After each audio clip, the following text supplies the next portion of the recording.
Fala, turminha, vamos falar também de carboidrato, né? Estamos falando de diversas biomoléculas aí, né? Biomoléculas, moléculas da bioquímica, biomoléculas. São as moléculas relacionadas à vida, né? Já falamos dos aminoácidos, das proteínas. Vamos falar um pouco dos carboidratos. Chique. Turminha, carboidrato, assim como os aminoácidos, né? São biopolímeros, tá? Então forma biopolímeros, mas é um pouquinho diferente a lógica aqui, tá? Bom, primeiro de tudo, por que carboidrato? Se você olhar a fórmula geral de um carboidrato, você vai reparar que ela sempre tem carbono, carbo, e uma certa quantidade, um número certo de moléculas de água. Carbo, água, carboidrato, tá? Então, fórmula geral dos carboidratos aí, carbono e água. Carbono e água. Turminha, os sinônimos aí que vocês vão encontrar de carboidratos: açúcares são carboidratos, glicídios, tá? Tomar muito cuidado, não confundir glicídios com glicerídeos, que a gente vai ver em lipídios. Então não tem nada a ver glicídio com glicerídeo, hein? Glicídio, então, são açúcares, são carboidratos, tá? Moçadinha, forma biopolímero igual ao aminoácido? Forma. Só que tem uma pequena diferença aqui, ó. O polímero são chamados de polissacarídeos, né? Agora, no caso, então, se existe um polímero, existe um monômero, né? Para todo polímero existe um monômero. Os monômeros dos polissacarídeos são monossacarídeos. Mas, moçadinha, diferente lá dos aminoácidos, que tem um tipo, uma estrutura fixa, os monossacarídeos podem ser vários tipos de carboidratos, tá? Então eu posso ter carboidratos com 3 átomos de carbono, com 4, com 5, com 6, tá? Todos os carboidratos têm esse sufixo aqui, moçada, ose. Então todo monossacarídeo é uma ose. Lembra da glicose, frutose, lactose. Então todos os carboidratos são oses, sacarose, né? Mas eu posso ter uma triose, um carboidrato de 3 átomos, uma tetrose, carboidrato de 4 átomos, uma pentose, carboidrato de 5, uma hexose, carboidrato de 6, tá? E todos esses podem ser monossacarídeos de um polímero chamado polissacarídeo, tá, moçada? Qualquer uma desses monômeros aqui podem compor o polímero. Vamos explicar melhor isso, né? Então, ó, vou trazer aqui como exemplo 2 monômeros comuns em polissacarídeos. Um dos monômeros comuns em polissacarídeos é a glicose. A glicose, moçadinha, é uma molécula com 6 carbonos. Então, se ela tem 6 carbonos, ela é uma hexose. Eu tenho também a frutose. A frutose também tem 6 carbonos, então ela também é uma hexose. Qual que é a diferença? A glicose é um aldeído, então ela é uma aldose, ela é uma aldohexose. Enquanto que a frutose é uma cetona. Cetona. Essa daqui é um aldeído. Uma cetona, então, é uma cetose. Ou, no caso aqui, uma cetona de 6 carbonos, uma cetohexose. E, moçadinha, comum a todos os carboidratos aí a presença grande de hidroxilas, né? Então, todo monossacarídeo, todo carboidrato vai ter em comum aí que eles são poliálcois. Poliálcois, ou seja, mais de uma hidroxila na molécula, olha só.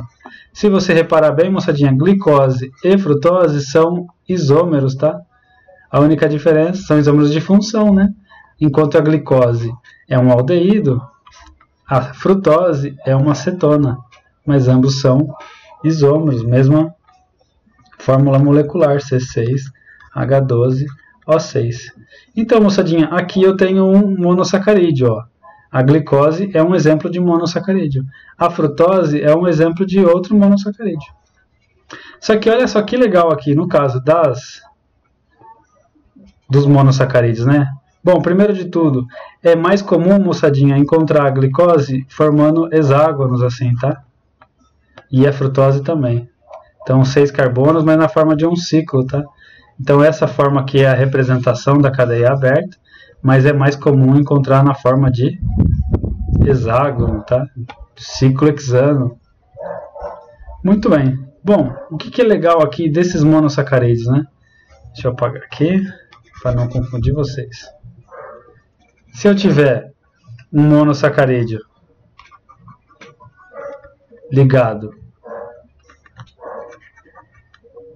a outro monossacarídeo, eu vou ter o que a gente chama de disacarídeo. Exemplos de disacarídeos importantes aí, moçadinha. Eu tenho, por exemplo, a sacarose. A sacarose é um disacarídeo comum, que vocês provavelmente consomem todo dia, conhecido como açúcar. A sacarose é um disacarídeo formado pela união entre uma glicose e uma frutose. Olha que interessante, hein? Então, exemplo 1 aí, a sacarose é um disacarídeo formado pela ligação entre a glicose e a frutose. Importante ressaltar aí que a ligação entre dois monossacarídeos é uma ligação glicosídica. Pode aparecer aí, né? Glicosídica. Bom, vamos seguir nos exemplos de disacarídeos aqui, ó. Exemplo número 2, famosa lactose. O açúcar do leite. Tem gente que é intolerante, né? Então, o açúcar do leite é a lactose. A lactose é formada pela ligação entre uma molécula de glicose e uma molécula de um monossacarídeo chamado de galactose. É uma outra hexose, moçada. É um outro isômero da glicose e da frutose. Loucura, né? Por exemplo, eu tenho um disacarídeo conhecido como maltose. Esse aqui é muito importante para a fabricação da cerveja. E ele é o que? Ele é um disacarídeo formado por duas glicoses. Então esses aí são os disacarídeos, tá, moçadinha? Importantes, comuns de aparecerem, né? Muito bem. Turminha, dos disacarídeos eu já vou para os polissacarídeos, né? Os polissacarídeos, moçada, existem muitos, tá? Existem muitos. Muitas formas possíveis de ligar diferentes monômeros, tá bom? Um muito famoso aí, né, é a celulose. A celulose é um polímero do monômero glicose, tá? Então, N vezes glicose, eu tenho uma celulose. Outro exemplo aí de polissacarídeo, o amido. Como que é o amido? É um polímero, um polissacarídeo, e o monossacarídeo do amido é a glicose. Opa, mas peraí, professor. A celulose é um polissacarídeo da glicose. E o amido também é um polissacarídeo da glicose? Não estou entendendo, professor. Pois é, turminha. Olha que interessante. Me acompanha aqui. O que é interessante nos polissacarídeos é que não é tão linear a ideia, né? A coisa. Então, olha só que interessante. A celulose, então eu vou representar aqui cada glicose por uma bolinha aqui, né? Vocês sabem que é um hexágono, eu vou representar por uma bolinha. A celulose, basicamente, é a ligação das glicoses em linha. E o amido? O amido é a ligação das glicoses, mas não em linha. Eu posso ter ramificações. Então, o amido é um polissacarídeo ramificado, grosso modo, né, moçadinha? Enquanto que a celulose é um polissacarídeo mais linear. Por isso que a celulose é uma fibra, enquanto que o amido não. Mas o amido também é um polímero de glicoses. Tá, moçadinha? Chique. Existe um outro polissacarídeo igual ao amido, chamado glicogênio. E ele também é a repetição dos monômeros do monossacarídeo glicose, moçada. Qual que é a diferença entre o amido e o glicogênio? Bom, primeiro de tudo, o amido é encontrado em vegetais,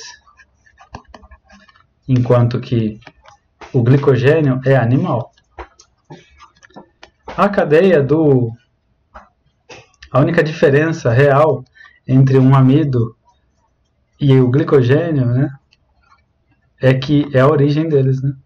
Então, assim, o glicogênio ele é um pouquinho mais ramificado, mas é praticamente imperceptível a diferença, tá? Posso ter mais ramificações no caso do glicogênio. Mas O interessante é isso, moçadinha. Não tem nenhuma diferença grande entre o glicogênio e o amido, tá? Então, o glicogênio pode ser considerado um amido animal. Onde está o glicogênio? Nos nossos músculos, no nosso fígado. Ele é o nosso polissacarídeo de reserva. Ele é o polissacarídeo de reserva animal. Enquanto que o amido é o polissacarídeo de reserva vegetal. O glicogênio é o polissacarídeo de reserva animal encontrado nos músculos e no fígado. O amido é um polissacarídeo de reserva vegetal encontrado nos tubérculos, por exemplo, né? Muito bem. Moçadinha, então vejam só, né? Eu consigo obter monossacarídeos a partir dos polissacarídeos, né? Se eu for quebrando aqui, hidrolisando, eu vou obtendo glicoses. Então é isso que é um estoque, né? A gente estoca glicogênio para poder usar as glicoses dele depois. Os vegetais estocam amido para poder usar as glicoses do amido quando elas precisarem, né? Porque a glicose é uma fonte de energia, tá bom? É um pouco isso, então, moçadinha, para vocês terem uma visualização aí de como pode ser o universo aí dos polissacarídeos. Muito importante lembrar que do açúcar aqui, voltando aqui, né?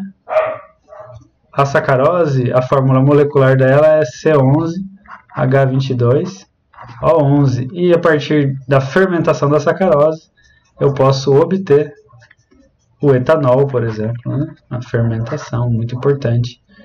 Hoje em dia se obtém também, moçadinha, a partir da celulose, né? Então você vai lá, pega a cana, tira o caldo da cana e obtém a sacarose e produz o etanol da sacarose.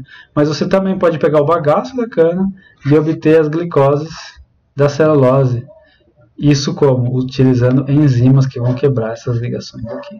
Belezinha, turma? Vamos ver tudo isso nos exercícios, tá bom? Beijo, fui!